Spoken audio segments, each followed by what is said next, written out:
Okay, let me get this straight. You cannot share a file in your Google Docs document. You might share images, links, or photo, or basically anything that could be embedded into your document, but pretty much other files are not suitable for a document, and it is done for a good reason. You don't want to have a document that may contain some malicious programs.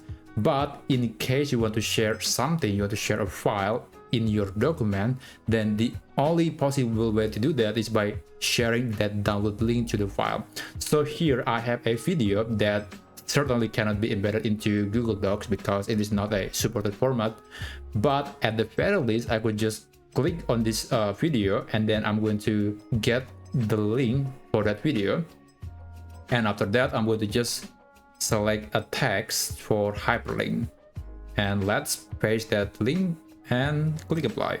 So when I click on this link, it will launch me directly to the file, and from there I could just see or download the file. So that's the only way to download a file from your Google Docs document.